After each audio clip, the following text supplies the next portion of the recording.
ladies and gentlemen, on another exciting episode of the Scouser and the Scot. But this one's a bit different. This is a new feature that we have. It's called the 20-minute Spotlight.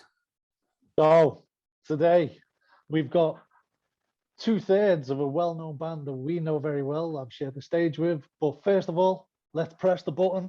Guys, you've got 20 minutes. Let's start talking about Blitz. How the hell are you doing?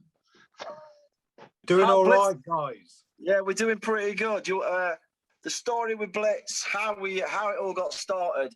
Our guitarist Kevin used to work in a rehearsal studio in Nottingham, and I was in a band. He was in a band doing other stuff, and I noticed he had an Ace Frehley tattoo on his arm, and I had a chat with him. I said, Kev, said, you listen to bits of Kiss and stuff? He said, yeah, when I was growing up, I used to listen to Kiss, and he's a big Queen fan, probably more of a Queen fan.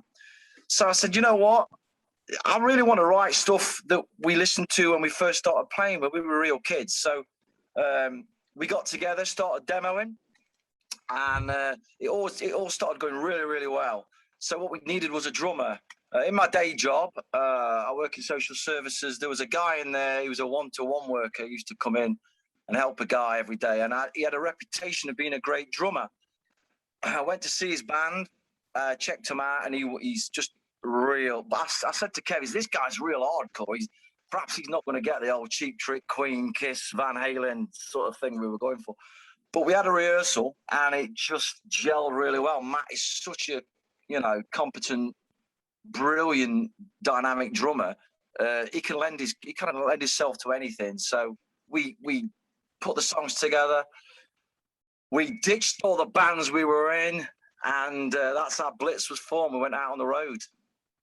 See, I've seen you guys live, you know what I mean? And obviously, you're all three very talented guys, and I like the way you amalgamate the styles. As you say, Kev, you're a shredder, mate. Absolutely beast on the guitar, same as you two, amazing on the bass. And as I say, the drums, holy shit, can that guy play? He really can smash the shit out of them, can't he?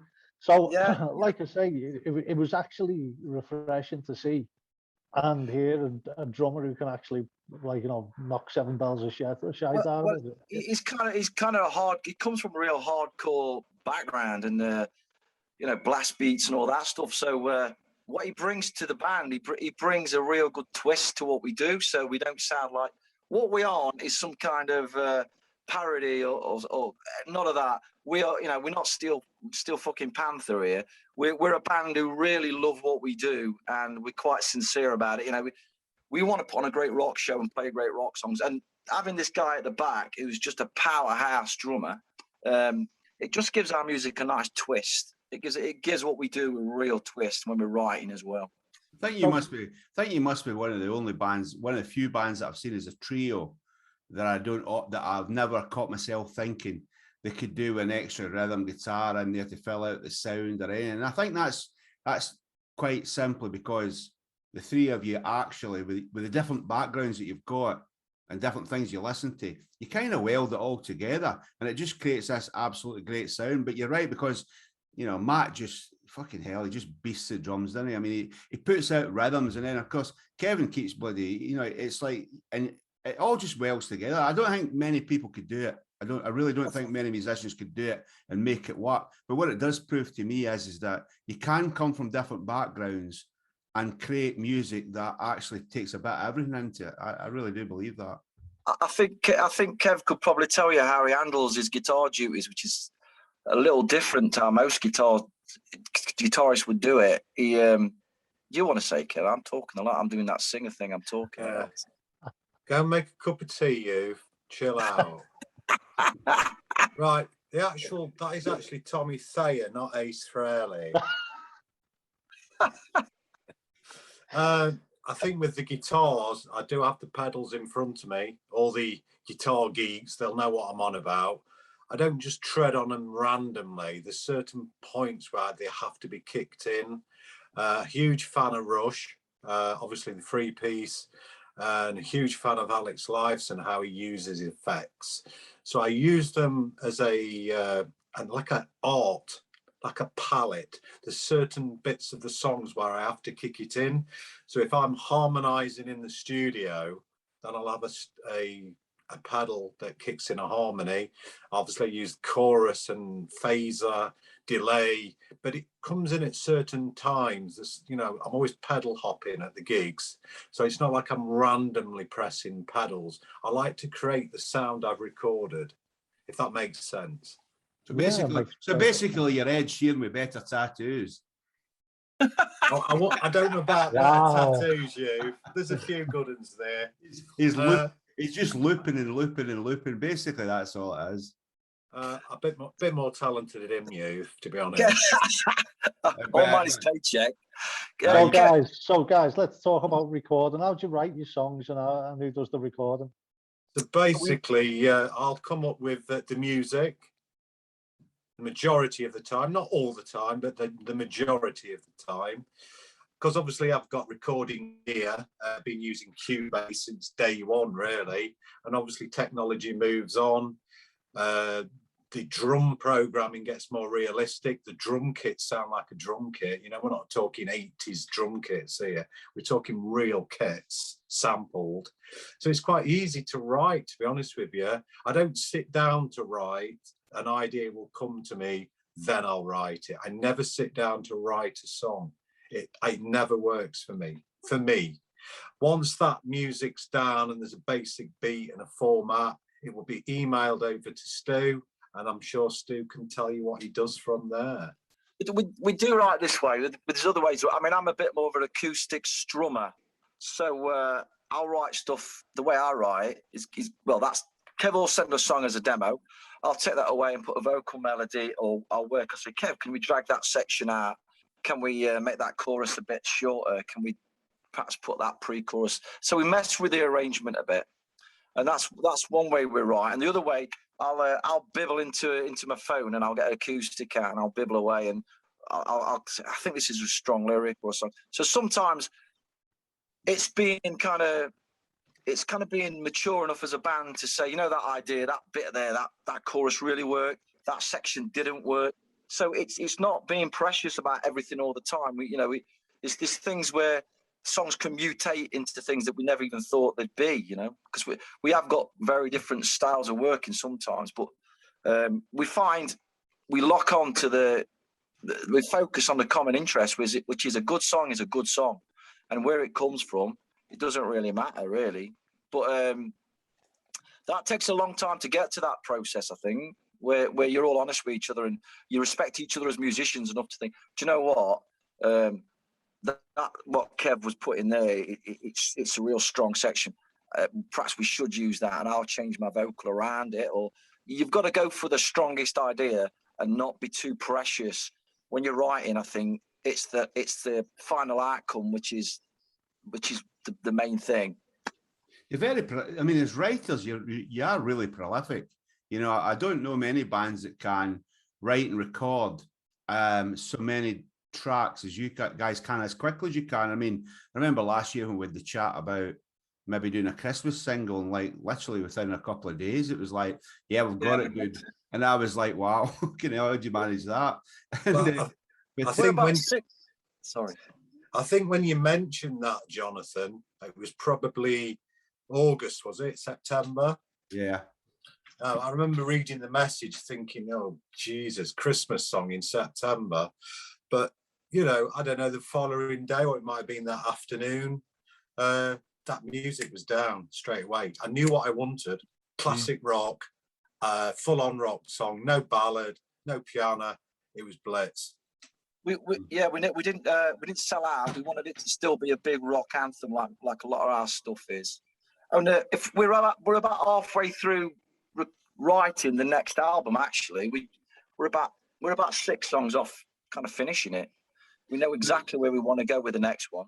And just to point out to people that won't know this, when Stu's talking about being 6 songs into the next album, this is like 2 months before they're about to release a live album. So now that I've brought that in, can we, you know, doing a live album when everything's been in lockdown for 16 months, can you talk us through the process of how you did that? Well, it started back in oh God, 2.5 years ago, where we had these guys come out with a desk and they recorded a couple of shows. I think a couple of them was at the Alberts in Nottingham, and one was at Real Time Live. And we just did it just to see what it sounded like. We revisited it about a year later, pretty much after lockdown, well, during lockdown. And I thought these tracks are workable. Obviously, we had separate tracks of the kick and snare, guitars. A few things had to be fixed. I'm not going to lie. You know, most albums are. You don't want to hear a guitar out of tune or a vocal drop. But, you know, the majority of it's live. And I think it came out pretty good, to be honest with you. I did produce it and mix it. So it was a bit of a baby for me. So I did nurture it and spend a lot of time on it. And I think it's sounding all right. I'm lucky. I've actually heard the tracks, and to say it sounds all right is doing a disservice. It sounds fucking amazing. You know, I the first band ever I went to see live was Thin Lizzy when I was 17, and they were doing the Live and Dangerous tour. And to me, that's still, even though we know it wasn't actually bloody live, but at the end of the day, it's still one of the best live albums, along with Kiss Alive. And I'll tell you right now, you know, for all you weren't recording at the Budokan or anything like that, it feels like you're at a gig. It really does, but it doesn't feel rough. You know, it doesn't sound rough. It doesn't sound like you're hearing it from a desk. You know what I mean? It sounds like somebody's been in there with the best top quality recording gear and captured it. It really does. That's what we wanted to do. We wanted to capture the vibe. We're very in with the audience when we play. We always say we're playing to an audience, not at them. We want the audience is just as big a part of our shows as us being up there. So we wanted to capture that. Wanted to capture the vibe. All the audience is our audience. Hand on heart. Every audience sound on that recording is the Blitz crew, is our audience, and we're just the luckiest fuckers in the world, mate. Because when we get them stirred, they make some noise for us, and it just sounded. But the first time I heard "I Believe," which is the last track on the live album, which is we always finish with that song. It's a big sing-along song. When the first time Kev sent it, man, I heard it, dude, and then it sounds really shit, but cheesy. But I had like a tear in my eye, dude. It was so emotional, and that it captured that vibe. It really captured what we're about, which is what it was all about. It'd be even more poignant at the time, because when he was sending it to you, it was still in the middle of lockdown, wasn't it? So it'd been a year for you done a gig as well. So it must have been poignant, even more poignant with that. Yeah, definitely, dude. I mean, you know, when the album does come out and you listen to that last track, you know, that they're people singing back, you know, the song that we wrote, and I don't know, it's quite touching, really, that people just get it and want to join in with us. I'd hate to think we was playing, like you say, at them. We'd sooner be with them. So when they come out of the Blitz gig, it was almost like, God, I enjoyed that. I love that song. Oh, that was brilliant what they did there. I'd hate to think they walk away and thought, well, they're a bit ignorant, they play to themselves, and we're not like that. Never been like that. Not at all.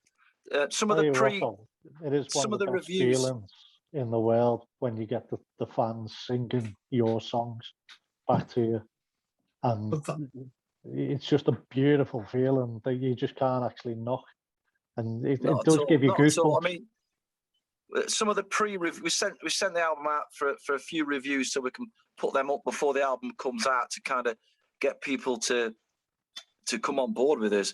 And some of the reviews we've had as well, we just absolutely gobsmacking. You know, it just knocks you out, totally knocks you out when anybody gets what you do, you know, and realizes that we actually mean it. It's great, you know. You just. Well, there's no better feeling. I think, Ian, you probably agree with me that you know, we both saw Blitz for the first time at the Waterloo in Blackpool about 2 months ago, and the one thing that we both spoke about afterwards was the simple fact that it didn't matter whether you were playing download or whether you were playing in front of 50 people or 30 people. The show is the show, the entertainment is the entertainment, and the crowd participation is, well, it's a non-negotiable as far as you guys are concerned. People go there, they're going to bloody well do it, whether they like it or not, almost. I think It all the is. bands we loved. Well, you know, Freddie's the real deal. He was the man who he wrote the book on it all. We're not embarrassed to say that we're entertainers as well as musicians and showmen. And I think It's there's part a of it, big though. That's the thing, though, Kev. It is part of it. But I've got to stop everyone.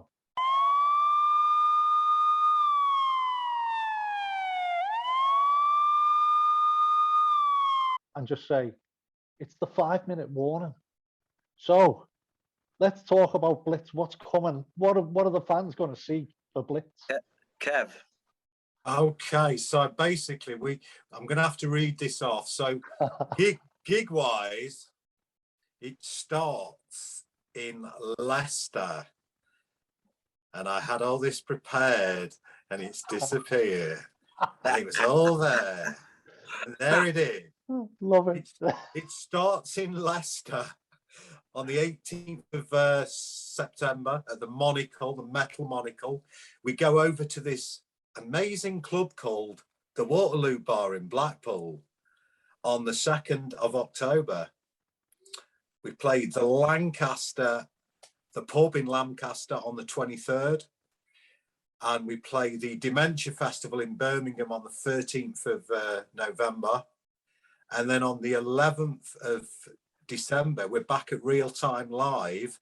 And I believe it's going to be a bit of a Christmas bonanza. I think it's called the Blitzmas Party, if I remember right. That's what it's called. Because I named it that. Yeah, and of course, you're sharing the stage at the Waterloo with a certain King Voodoo as well. I've heard that. Yeah, that's the rumour I heard. So when does the live album come out? It comes out on the 17th of September. We're taking pre-orders as from now. So if you do pre-order it, you will get it, I don't know, maybe a week before the release date. And they will be prepared here. Yeah. Signed postcards.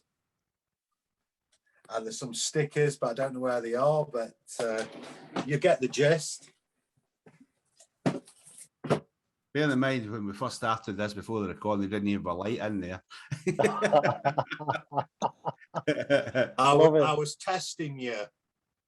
I tell you what, who is it that does your artwork? Because it's always spot on. Yeah. How it all started was when we initially got together, we wanted to brand what we did without sounding corporate, really. We wanted to kind of make what we do stick out. I'm a big comic book geek. I have been since I was about 9 or 8. And fucking hell, 102 years ago. Yeah, nearly as long as you, Jonathan. I think it was your comic book collection that I got.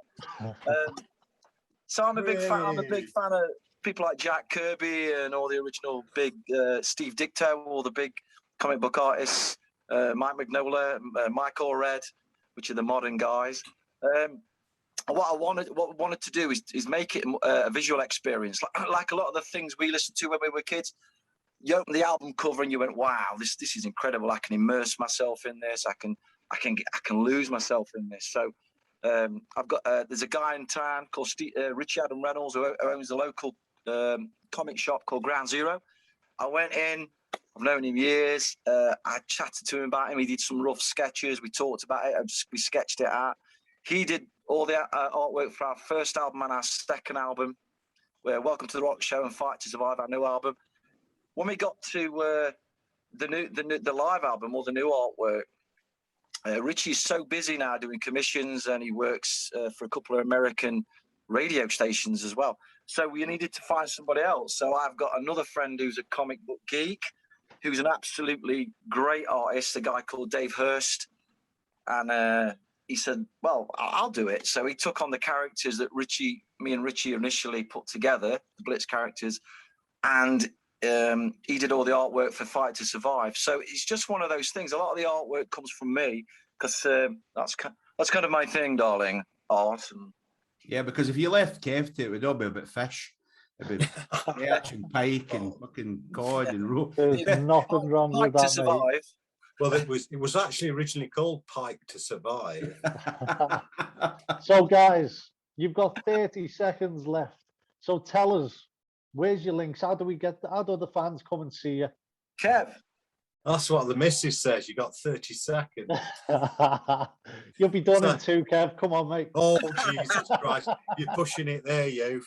So Facebook, www.facebook.com/Blitz Rock Band UK. And the Bandcamp to get the CDs and stuff is bandcamp.com Blitz Rock Band UK. So it's what I'll do is I'll put the links down below. Guys, that is 20 minutes of your time. well, thank you. Boom. Great. Bang on the dot, mate. I was well impressed by that. There you go. This is what happens when you work with well-oiled machines. That's what it is. This is called loadout time now, guys. Oh, yeah. We've only just started, you. Yeah, we've got a club night starting in 2 minutes. Fuck off. What I'll do, guys, is I'll put all your links down below. So if there's anything that you have missed off, I will make sure that they're on down there. Guys, check out Blitz. They're an amazing band live. They're an amazing band recorded. Top quality guys as well. And I'll be seeing them in Blackpool. John, over to you, mate. Well, I hope you enjoyed that short episode with Blitz. And until next time, you know what to do. Hit that cowbell and subscribe.